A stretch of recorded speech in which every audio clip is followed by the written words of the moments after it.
Bienvenidos a un nuevo D-Talk. A mi derecha tengo a Rafa, a mi izquierda tengo a Guillermo y vamos a estar hablando de algunas cosas muy interesantes. Cuéntanos, Rafa, ¿a qué te dedicas? Pues bueno, yo soy ingeniero de Deep Learning, que en lo que consiste es en la utilización de redes neuronales para la resolución de diferentes tipos de problemas.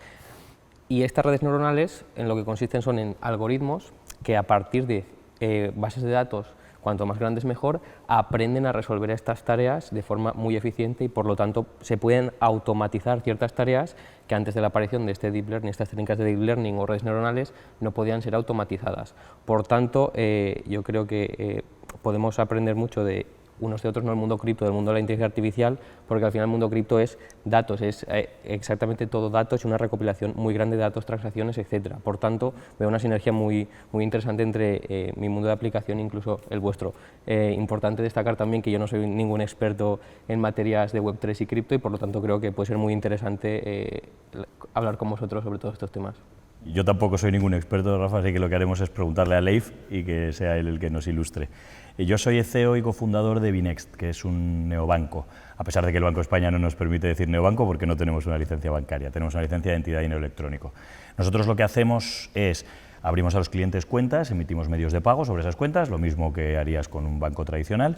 Nosotros, sin embargo, hacemos el negocio de manera diferente porque lo que hacemos es conectamos proveedores de productos financieros, pero no necesariamente solo financieros, mayoritariamente financieros, les conectamos en un marketplace y lo que hacemos es ayudar a los clientes a encontrar el producto que responde mejor a sus necesidades, ¿no? Un poco el concepto de Binext es que un banco tradicional construye su propio producto que vende a través de su propia red a sus propios clientes, ¿no? Y en nuestra opinión en eso hay muy poco de asesoramiento, ¿no? El tío de la oficina del banco es un comercial, no te está asesorando, ¿no? Entonces nosotros queremos tratar de asesorar a los clientes en un rango mayor de productos, cuál es el que funciona mejor para ellos.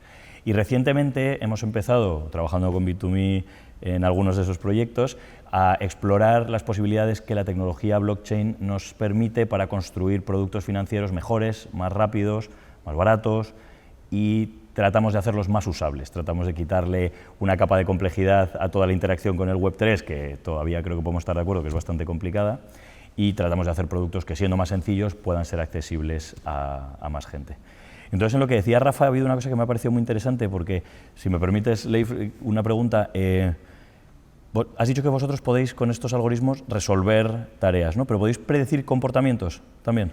Sí, por supuesto, al final esto sería una tarea a resolver, ¿no? Las redes neuronales, al final, lo que son sistemas que, dados unos datos de entrada, que son variables que ya conoces, te permiten predecir, estimar una variable que no conoces, como por ejemplo un comportamiento X. De hecho, es común y hay mucha bibliografía al respecto de la utilización de redes neuronales para, por ejemplo, la predicción del riesgo crediticio, es decir, de la probabilidad que un cliente específico tenga de devolver un préstamo o no, a través de diversas variables que tú conoces de ese cliente, de sus características, de si ha devuelto o no préstamos anteriores, de cuál es su solvencia económica, qué negocio tiene y cómo se puede caracterizar, entre otras muchas variables específicas de este dominio. Por lo tanto, la respuesta es que sí, que dadas unas variables conocidas, las redes neuronales nos permiten conocer una variable desconocida, que es esta que queremos predecir.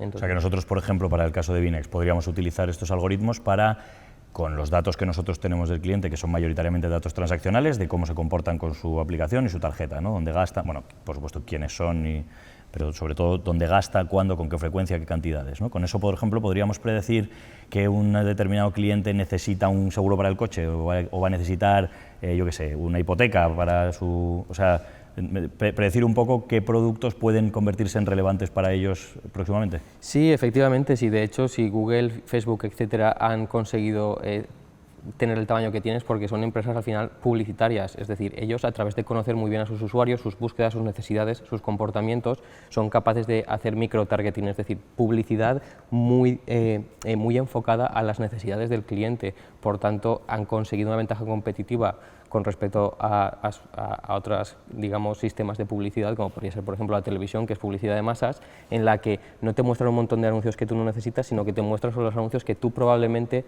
vas a estar interesado. Por lo tanto, yo aquí veo un doble beneficio por parte de la empresa, por supuesto, de que será más probable que tú compres su producto, pero al cliente también, porque al final están mostrándote información que de verdad va a ser útil para ti, ¿no? Que vas a utilizar y que quizá te va a aportar valor en tu vida, ¿no? A través de la compra de productos que potencialmente necesites. Claro.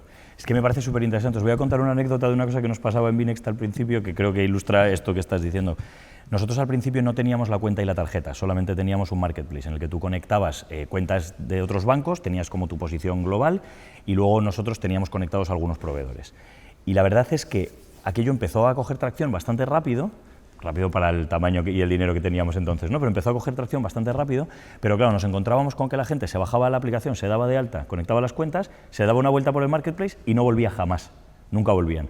Y claro, esto ahora parece seguramente muy evidente, ¿no? Pero nos dimos cuenta de que realmente los productos financieros de banca retail, o sea, lo que vendemos a través del marketplace, es una cosa que no le interesa a nadie, ¿no? Nadie se levanta por la mañana y dice, joder, a ver cuál es el plan de pensiones más guay, ¿no? Es una cosa que a nadie le interesa, o a muy pocos le interesa, pero que al final en algún momento todo el mundo necesita. Entonces, nosotros nos hemos esforzado mucho durante los años en tratar de, exactamente lo que decías hace un momento, tratar de mostrarle al cliente el producto que tenemos, que sabemos que es mejor, que es más barato, que es más usable, porque hemos curado la oferta, hemos trabajado en que la usabilidad sea mejor, etcétera, etcétera. Tratar de mostrárselo al cliente en el momento oportuno, porque si no, es imposible que luego él se acuerde de que tú tenías un plan de pensiones que era la pera y que le venía bien para lo que necesita en ese momento, ¿no? Entonces, por eso te preguntaba, porque me parece muy interesante para poder predecir comportamiento de nuestros clientes y, por lo tanto, poderles enseñar productos relevantes, ¿no? Hay una cosa aquí muy interesante y es que existen datos on-chain, antes comentabas, ¿no? Que al final los algoritmos necesitan de un alimento, que es la data. Y en el mundo de los datos existen datos, ahora con las blockchains existen datos on-chain que son directamente datos públicos y luego están los datos off-chain que no están en una blockchain y ahí pueden haber datos públicos y datos privados. Datos privados como los que dispone Binext para poder trabajar con los clientes y ofrecerles los productos correctos o como Bit2Me los productos correctos en el momento correcto, que son compañías que tienen datos privados y luego también instituciones públicas que hacen algunos datos públicos y accesibles. Con estos datos trabajáis, pero es muy interesante cómo en la parte de on-chain estos datos públicos te permiten desarrollar algoritmos, incluso que imaginemos en el mundo tradicional una tienda de zapatos, poder saber cuándo su cliente va a la tienda de zapatos de enfrente. Con los datos on-chain, en los exchanges descentralizados, Uniswap, por ejemplo, puede saber cuándo sus clientes utilizan SushiSwap, que es la competencia. Y no solo eso, incluida la data on-chain, te permite hacer lo que se conoce como front-running, ¿no? Porque te permite saber que una transacción, antes de que se complete, tiene que estar en lo que se conoce como el mempool, y mientras está en el mempool y se confirma la transacción, pasa un tiempo, pero tú sabes esa transacción hacia dónde va. Entonces puedes llegar a hacer operaciones de front running, ponerte por adelantado para aprovecharte, en este caso se utiliza mucho para los mercados, pero todo tiene que ver con trabajar con los datos para sacarle o casuísticas nuevas de mejoras hacia un cliente que utiliza la competencia o incluso de generar beneficios.